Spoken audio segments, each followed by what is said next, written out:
Bab 26. Lelah. Alexander tertidur ketika dia harus tidur malam itu. Mendengar seseorang di kamarnya, dia membuka matanya untuk melihat Kathy berdiri dengan bantal di lengannya. "Catherine," dia bertanya dengan bingung, "ada apa?" "Aku takut dan tidak bisa tidur," bisiknya sambil mencengkeram bantal erat-erat. Bergerak, dia memberi ruang untuknya dan menarik selimut untuk dia tempati, dan dia tanpa berpikir dengan mengantuk masuk. Saat dia memejamkan mata untuk tidur, dia menutupinya dengan selimut sebelum mereka berdua tertidur lelap. Di pagi hari, ketika Kathy bangun, dia meregangkan tubuhnya seperti kucing. Sudah berhari-hari sejak terakhir kali dia tidur nyenyak seperti ini. Dia bisa mendengar air mengalir dan dia bertanya-tanya apakah itu hujan. Menggosok matanya, dia membukanya, menyesuaikan dengan cahaya dan begitu dia terjaga, dia melihat ke kamar dengan bingung dan kemudian kesadaran menghantamnya. Bergegas dari tempat tidur dengan tergesa-gesa, dia mengambil bantal yang ada di tanah dan meninggalkan kamar. Dia terlambat bekerja. Dia harus membawakan teh untuk Lord Alexander. Dia mengaduk-aduk lemarinya, dia mendengar ketukan di pintu. Itu Daisy. "Maafkan aku, Daisy. Saya tidur lebih dari yang saya inginkan." Kathy meminta maaf sambil mengeluarkan pakaian. "Kenapa kamu belum berpakaian? Saya akan meminta seseorang untuk menyiapkan teh untuk Lord Alexander dan membawanya ke sini." "Kamu akan siap saat itu, kan?" Daisy bertanya padanya. Terima kasih," kata Kathy sambil memeluknya. "Cepat sekarang. Jangan buang waktu karena Martin membencinya ketika seorang pelayan tidak bekerja dengan waktu." "Pergilah," kata wanita tua itu meninggalkan ruangan. Daisy telah mengirim troli teh melalui temannya Dorothy dan dia membawanya ke kamar Lord Alexander tanpa penundaan lagi. Dia masih belum keluar dari kamar mandi dan dia merasa lega. Dia mulai membersihkan debu dan membersihkan kamarnya, memungut barang-barang yang ada di tanah. Ketika dia melangkah keluar dari kamar mandi, dia tidak memiliki keberanian untuk menghadapinya. Dia malu dengan dirinya sendiri. Bagaimana dia bisa pergi dan tidur di ranjang yang sama dengan Lord Alexander? Dia sangat ketakutan malam sebelumnya dan mengantuk sehingga dia tidak mempertimbangkan konsekuensinya. Dia menuangkan tehnya dan meninggalkan ruangan tanpa memandangnya. Belakangan, Martin memintanya untuk membantu menyajikan sarapan bersama Matilda. Seolah-olah Tuan sedang menghukumnya atas kesalahan yang telah dia lakukan. Dia membawa gelas ke aula menempatkan mereka di samping piring. "Selamat pagi Putri," Kathy mendengar suara Elliot dari belakang. Dia bersama Alexander dan yang lainnya duduk di meja panjang. Sepertinya mereka punya tamu hari ini. "Selamat pagi," dia menundukkan kepalanya sebelum meletakkan mangkuk dengan bantuan pelayan. Alexander sedang berbicara dengan para tamu ketika Kathy menuangkan cairan ke dalam gelas. "Kemarin malam benar-benar buruk," wanita di depan Sylvia berbicara sambil menggosok tangannya. "Sudah lama kami tidak merasakan udara musim dingin yang begitu keras. Kami tidak bisa membuat anak-anak tidur," kata pria di sebelahnya sambil memberikan salad kepada istrinya yang sedang hamil. "Saya pikir sebagian besar dari kita mengalami kesulitan tidur," kata Sylvia. "Bagaimana denganmu Alexander?" Elliot berkomentar sambil memutar garpunya dengan hati-hati. "Aku tidur cukup nyenyak tadi malam," jawab Alexander dengan lancar memotong steak langka yang dimasak di depannya dan memasukkannya ke mulutnya. "Dan kamu Kathy?" Elliot bertanya sambil menatapnya. "Ahmi." Kathy bertanya tidak yakin bagaimana menjawabnya. Dia melihat Alexander di sana terus memotong steaknya seolah dia hampir tidak terganggu tetapi kedutan di bibirnya mengatakan sebaliknya, "Aku tidur nyenyak." "Cantik bukan?" Kathy mendengar wanita itu berbicara dan dia menunduk mengambil mangkuk bekas yang kosong. "Berapa umurnya?" Wanita hamil itu bertanya kapan mereka selesai sarapan. Sylvia dan wanita itu berjalan di depan sementara para pria berbicara tentang buletin baru-baru ini yang dikeluarkan Dewan untuk 4 kerajaan. "Dia seharusnya berusia sekitar 17 atau 18 tahun, jawab Sylvia. "Mengapa kamu bertanya pada Lady Letitia?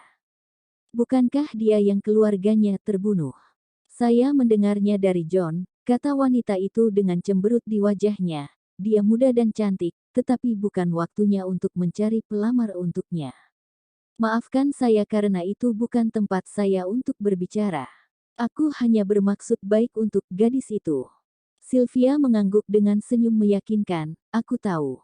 Keluarga manusia biasanya menemukan pelamar untuk putri mereka ketika gadis itu berusia 17 tahun. Itu dianggap usia yang tepat untuk menikah, tidak seperti keluarga vampir yang menunggu 2 tahun lagi. Jika keluarga Kati masih hidup, dia akan menemui pelamar, tetapi sebaliknya, dia bekerja di sini sebagai pelayan, pikir Sylvia sambil mengerutkan alisnya.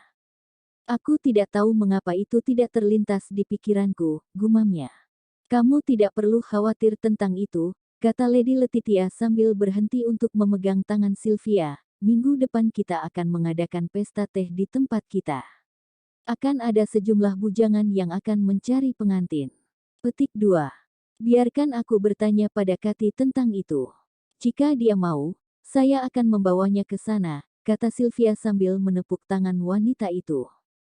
Hari itu ketika Kati pergi menjemput Areo dari ruang kerja Alexander, Sylvia berbicara dengannya di luar ruangan tentang apa yang dikatakan Lady Letitia padanya. Tidak ada tekanan dan Anda tidak perlu langsung menjawabnya. Luangkan waktumu, kata Sylvia kembali ke dalam. Sementara itu di kamar Kati. Saya tidak tahu apa yang harus saya lakukan, kata Kati kepada kucing saat dia merawatnya. Saya tahu saya tidak bertambah muda dan saya perlu menetap dengan seorang pria, tetapi memiliki mata dan telinga dan hatiku pada orang lain. Saya tidak tahu harus berbuat apa. Kucing itu mengeong menatapnya dan dia menganggukkan kepalanya. Aku tahu kamu juga tidak tahu apa yang harus dilakukan. Itu adalah harapan kecil yang dia pegang. Kamu baik-baik saja sekarang, Ari, katanya sambil menepuk-nepuk kepalanya. Dia membuka pintu untuk membiarkannya keluar dan ketika dia melangkah keluar, dia melihat Tuan Valerian berbicara dengan Lady Caroline di lantai bawah. Temannya Dorothy yang sedang merapikan spray di sudut melihat apa yang dilihat temannya. Lady Caroline cantik, kan, kata Dorothy dengan suara rendah. Dia, Kati setuju untuk melihat wanita yang menertawakan sesuatu yang dikatakan tuannya. Rumor adalah bahwa dia akan bertunangan dengan tuan kita pada akhir musim panas. Mereka menyaksikan Lady Caroline mencondongkan tubuh ke depan dan Alexander menciumnya di mulutnya. Kemana Anda akan pergi? Mengintip itu tidak sopan dan kita masih memiliki pekerjaan yang harus dilakukan, kata Kati. Bisakah Anda membantu saya mengambil ini untuk Binatu? Saya masih punya spray untuk diambil, Dorothy bertanya padanya dan dia mengambil spray darinya. Tidak masalah. Alexander merasakan tatapan dari atas ketika dia sedang bercanda dengan Caroline dan tidak repot-repot melihat ke atas untuk mengetahui siapa itu. Dia tidak berharap dia datang ke kamarnya tadi malam. Dia lelah bepergian dan hampir tidak bisa tidur karena pikirannya kabur dan dia mengira itu adalah mimpi. Dia tidak terbiasa memiliki teman tidur di tempat tidurnya dan itu mengejutkan ketika dia bangun sebelum fajar untuk menemukan kakinya kusut, lengan di sekelilingnya saat napasnya mengipasi lembut di dadanya yang telanjang. Ketika dia mencoba menarik diri darinya hanya memperburuk situasi saat dia meringkuk lebih dekat dengan tubuhnya yang hangat. Selimut yang menutupi mereka hanya menutupi kaki mereka. Bibirnya berwarna merah muda pucat dan bulu mata gelap yang menutup mata coklat polosnya. Gaun malam yang dikenakannya telah terangkat untuk memberinya pemandangan kaki indah seperti susu. Tapi kemudian Elliot datang ke kamarnya karena Dewan telah mengirim surat dan tatapannya berubah menjadi menuduh. Dia tidak tahu mengapa, tetapi komandan ketiganya telah menguliahinya pagi itu setelah sarapan. Kau tahu dia menyukaimu, Alex, dan membiarkannya tidur seperti itu hanya akan meningkatkan harapannya, kata Elliot dengan sedih. Saya tidak mengundangnya ke tempat tidur dan dia adalah seorang gadis besar untuk mengetahui apa yang benar dan salah, jawab Alexander dengan mata menyipit. Aku tahu tapi dia masih muda. Seperti wanita manapun dia menginginkan kehidupan yang stabil, dia tahu apa yang Elliot bicarakan. Aku mendengar dari Sylvia bahwa Lady Letitia mengundang mereka ke pesta teh untuk mendapatkan pelamar yang cocok untuk Kati. Hubungan tidak pernah menjadi miliknya. Dia merasa itu cukup merepotkan. Dia menggunakan wanita untuk memuaskan dahaganya akan darah dan kebutuhan fisik. Meskipun dia menemukan Catherine menarik sejak malam di teater, dia tidak bisa menawarkan barang-barangnya seperti yang ditunjukkan Elliot dengan tidak begitu halus. Alexander tahu dia bukan pria impian. Dia merusak barang-barang dan orang-orang, dan lebih baik tidak menghancurkan